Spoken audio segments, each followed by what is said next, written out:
আজকের ভিডিওতে আমি তোমাদেরকে কথা চলেছি ক্লাস 8 গণিত প্রভা ম্যাথ বইয়ের কোষে দেখি 3 পেজ নাম্বার 41। এখানে এক নম্বরটা বলা হয়েছে যে নিচের সমীকরণগুলি সমাধান করি ও বীজগুলি P by Q Q not equal to 0 যেখানে পি আর কিউ পূর্ণ সংখ্যা আকারে প্রকাশ করি। এটা দেখো 7x ইকুয়ালস টু 14 বলেছে, তাহলে বা x ইকুয়ালস টু 14/7 করতে পারি, কারণ এটা 7টা মানে x এর সঙ্গে গুণ সম্পর্ক ছিল। তাহলে ওপারে গেলে মানে ইকুয়ালস টু ওই দিকে গেলে আমরা এটাকে ভাগ করে দেবো, ভাগ হয়ে যায়। তো এটাকে যদি আমরা কাটাকুটি করি তাহলে হবে 2, নির্ণয় সমাধান 2, এটার মূলত সংখ্যা তাই 2/1 আর এটাকে p বাই কিউ আকারে প্রকাশ, এটা লিখে দেবে। তারপরে বি এরটা 4p + 32 ইকুয়ালস টু 0 বা 4p ইকুয়ালস টু -32 কেন হলো, +32 আছে এইদিকে, তাহলে ওইদিকে গেলে -32 হয়ে যাবে, 0 আছে তাহলে একই ব্যাপার। বা p ইকুয়ালস টু -32/4 আমি বললামই, এটা গুণ সম্পর্ক আছে বলে ওইবারে গেলে ভাগ হয়ে যাচ্ছে, দিয়ে কাটাকুটি করলাম, দিয়ে -8 নির্ণয় সমাধান ইকুয়ালস টু -8, এটি একটি মূলের সংখ্যা, -8 equals to 1 p by Q আকারে প্রকাশ, লিখে দেবে। সি এরটা 11x ইকুয়ালস টু 0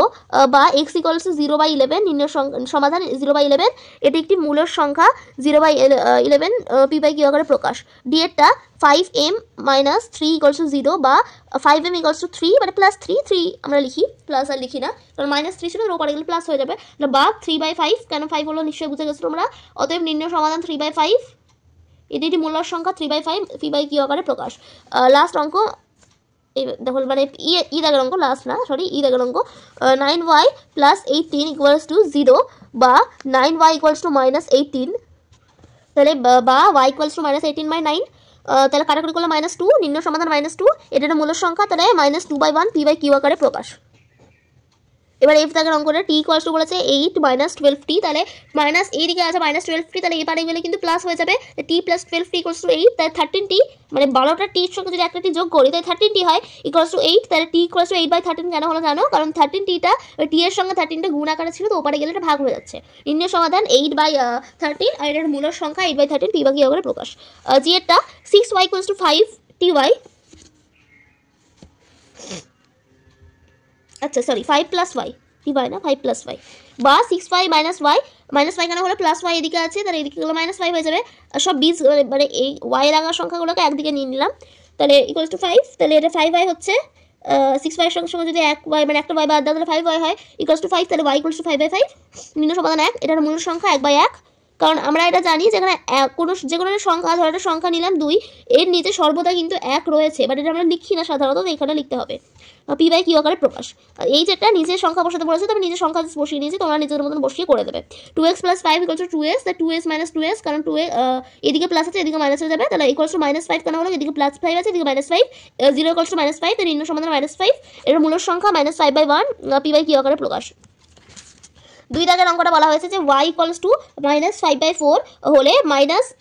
তারপর ব্র্যাকেটে আবার -y ইকুয়ালস টু y যাচাই করি। দেখো y ইকুয়ালস টু বলেছিল -5/4, তাহলে বাম পক্ষ ইকুয়ালস টু মাইনাস দিয়ে -y, তাহলে মাইনাস, দেখো এখানে আমরা +5/4 কেন লিখলাম, কারণ এখানে দেখো -5/4 দেওয়া আছে, আর এই মাইনাস আর এই মাইনাস, তাহলে প্লাস হয়ে গেলো, তাহলে এই জন্য আমরা প্লাস লিখেছি, প্লাসটা আমি তোমাদের দেখানোর জন্য লিখেছি, না লিখলেও হবে। y এর মান বসিয়ে পাই লিখবে, equals to -5/4 plus minus R equals to y, এটা প্রদত্ত মানে দেওয়া ছিল, প্রমাণিত হয়ে গেল আমাদের এটা। এবার আমরা করবো 3 দাগের অঙ্কটা। 3 দাগের অঙ্কতে বলা হয়েছে x ইকুয়ালস টু -3/8 হলে খুঁজি, তারপরে এই অঙ্কগুলো করতে বলেছে, নিচে মূলের সংখ্যা বসাতে বলেছে লাস্টেরটাতে। দেখো 3টার x ইকুয়ালস টু বলেছে -3/8, তাহলে a 2x + 5, তাহলে 2x, আচ্ছা এখানে বলা হয়েছে যে x ইকুয়ালস টু বলে দিয়েছে -3/8, তাহলে 2 ইন্টু -3/8, কারণ x এর মানটা এটা বসিয়ে দিলাম, +5 এখানে লিখতে পারো যে মান বসিয়ে পাই লিখতে পারো, বা দিয়ে এখানে গুণ করে দিলে 3 2 6, তাহলে -6/8 + 5/1, কারণ সবসময় আমরা বললামই যে সবসময় কোনো একটা সিঙ্গেল সংখ্যার নিচে 1 থাকে, তাহলে বা এটাকে লসাগু করে দাও, 8 আর 1কে লসাগু করলে 8 হয়, তাহলে 8 8 ভাগ করলে 1 হয়, তাহলে 1 এর সঙ্গে 6 গুণ করলে -6 হয়, প্লাস দিলাম প্লাস আছে এখানে মাঝে, তাহলে 1-এর সঙ্গে 8কে ভাগ করলে হয় 8, আর 8-এর সঙ্গে 5কে গুণ করলে হয় 40, তো 40 লিখলাম। তারপর ইকুয়ালস টু 34/84 লিখলাম, কারণ 40-এর সঙ্গে আমরা 6কে ভাগ গুণ মানে মাইনাস করলে 34 পাই, এই জন্য কাটাকুটি করে 17/4 হলো। নির্ণয় সমাধান 17/4 লিখে দেবে। বিয়েরটা x + 3/8, তার এখানে বলেই ছিল যে -3/8 হচ্ছে মান x এর, তাহলে -3/8 করে দিলাম, আর +3/8 আছে, তাহলে সহজে বোঝা যাচ্ছে দেখে যে এটা কেটে যাবে, মানে মাইনাসের ভাগ হয়ে যাবে, তাহলে 0। নির্ণয় সমাধান 0। সি এরটা 5 মাইনাস তারপরে -x দেওয়া আছে ব্র্যাকেটে, 5 মাইনাস, এইভাবে মাইনাস লিখবে কারণ মাইনাস ছিল, দিয়ে দেখো মাইনাস কেন লিখবে এটা কিন্তু ভালো করে বুঝতে হবে। দেখো 5 মাইনাস কিন্তু দেওয়া ছিল, 5 মাইনাসটা লিখে দিলে, এবার এখানে যে মাইনাসটা দেওয়া ছিল